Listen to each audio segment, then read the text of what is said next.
Hello, students. Today we are going to talk about a very important topic. If you are a student of English literature, right from your 10 plus 1 to MA English, and even after, if you are going for entrance test to other higher universities and also for various competitive exams for employment, it's the reference to context question. It can be of poetic and prose nature, but in this session, we will do it for poetry section.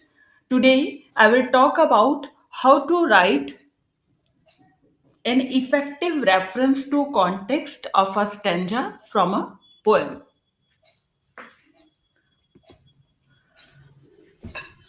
Well, the key points to be taken under consideration while writing a reference to context.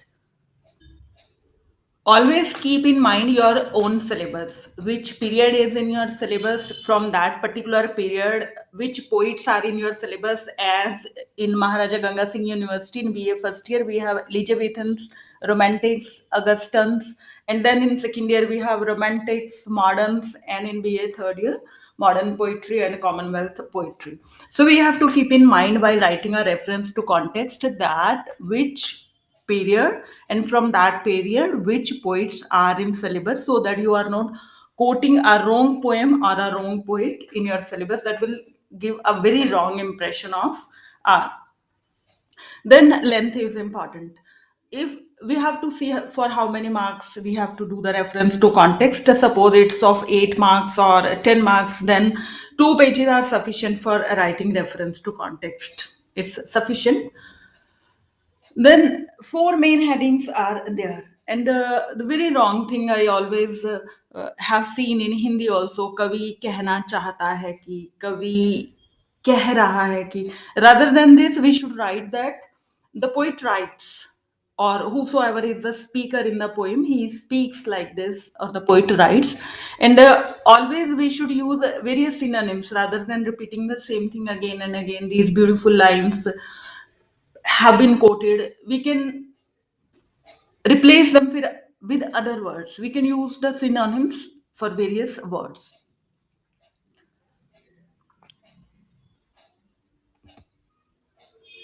Besides this, in English literature exam or in any literature exam, a style also matters a lot. Contents also matter, but style also matters a lot. If you highlight the poet, the poem, use marker, underlining, it gives a very beautiful impact of your reference to context. Then, in the end, you must write about the rhyme scheme, rhythm, style, and literary terms. They are important with the contents. First of all, we will talk about the contents. We'll talk about from where the poem has, this stanza has been taken. And the second part, we give attention to the stylistic pattern of that stanza. Means we basically, reference to context is written with reference, then context, and then explanation. And stanza is there, 4 or 5 lines. How many lines are there? One stanza is there. First of all, we write a reference of that stanza. In a reference, we write about the poem and the poet from where we have taken these lines. Then, after telling the poem and the poet, we write the context. Means, in single line, we talk about the full poem, and then we tell where these lines occur. We make a connection between the whole poem and those lines. Then we explain, after telling about the background of the poem, about the poet, about the art of the poet in single line. Then we explain those particular lines in a simple language, and after that we comment on the language of the poem or style of the poet. So four portions become of a single stanza. Let me explain the method of writing a reference to context with an example. We have taken an example from a BA Part Second Paper 1 of Maharaja Ganga Singh University. These are the lines. The smile last touch is painted on the wall, looking as if she were alive. I call that piece a wonder now. Frappendal's hands worked busily a day, and there she stands. Suppose this stanza we have taken to attempt in the exam. So, first of all, how we have to write? Let's start the 4 points which we have discussed, that we will write a reference, context, explanation, and critical comments. And in exam, we have taken these 4 lines. So, how we will start? First of all, we will write beginning lines and beginning words and the last word of those lines, so that the examiner should be clear which stanza we are taking, because 4 or 5 stanzas are in the exam. So we are telling that that's my last, and there she stands. These are the lines which we are going to attempt for reference to context. First of all, whatever lines are there, we will tell about the source point, from where I'm talking about the reference, what is written in the reference, that we tell from where these lines have been taken. Then from where the poem has been taken, because this poem can be in any collection, poets collection is there. Then when it was published, by whom it has been written, and in single line what's the theme of that poem. Then who are the characters, the basic introduction of the poem we give in the reference. Next, for example, the lines we have taken, they are from the My Last Duchess, written by the Victorian poet Robert Browning. So we know that that is the opening stanza of the poem, and always you have to read the text of the poem very attentively, and you must know whether they are the opening line, concluding lines, middle lines, because that gives a very good impression. If you write that this is the opening stanza, this is the concluding lines. Now this is the opening stanza of the My Last Duchess. This poem was published in 1842 in Bells in Pomegranates collection under dramatic lyrics. Then again, it was included in dramatic romances in 1868. And uh, this is a dramatic monologue poem. And as in dramatic monologue poem, there is a single speaker. In this poem, Duke is the speaker, and the silent listener is the messenger. This is the basic intro that we will write under the reference. Then comes the second part, context. In context, we give more information about the poem and those particular lines. Now we tell here about the setting of the poem. A single line. In context, in single line, we tell about the whole poem, summarize the poem in single line, and make a connection between that stanza and the poem. As As in this poem, the Duke whose first wife has died, he is negotiating with the messenger of the Count, whose daughter he wishes to marry. The setting is the art gallery of Duke, and speech or full poem is delivered in front of the portrait of the previous wife.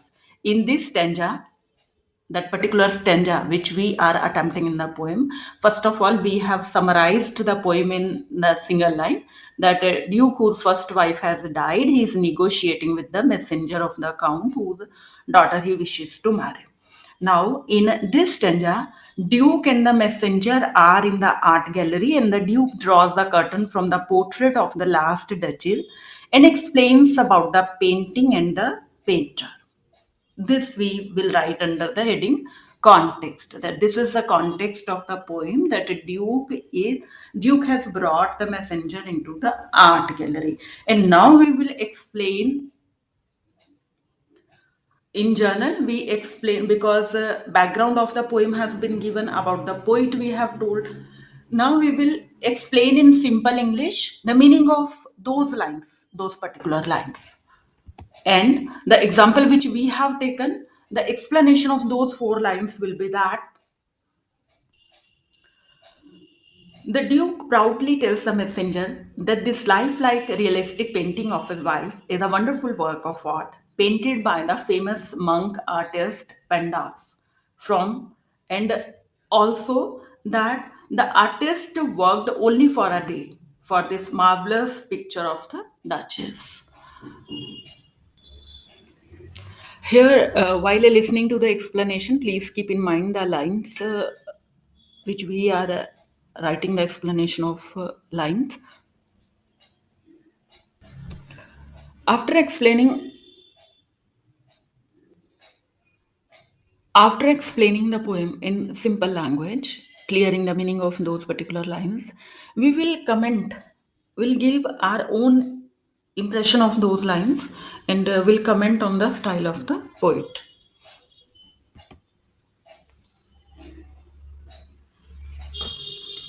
These critical comments are, as I have already stated, our own impression and about the style of the poet, about the diction, about the language, about the meter, about the rhyme scheme and the rhythm, which finally finishes it. So, this opening stanza, these four lines bring out the possessiveness, connoisseur, two major qualities of Duke. He considers his wife as a piece of property. It becomes clear from those very beginning lines that he considers his wife as a piece of property and also has an exquisite taste in art. And then we can comment about the style that in his style, Browning anticipates modern poetry in his writing, in his psychological study of the dark recesses of the soul. His obscurity and irregularity of diction brings him closer to the modern poets.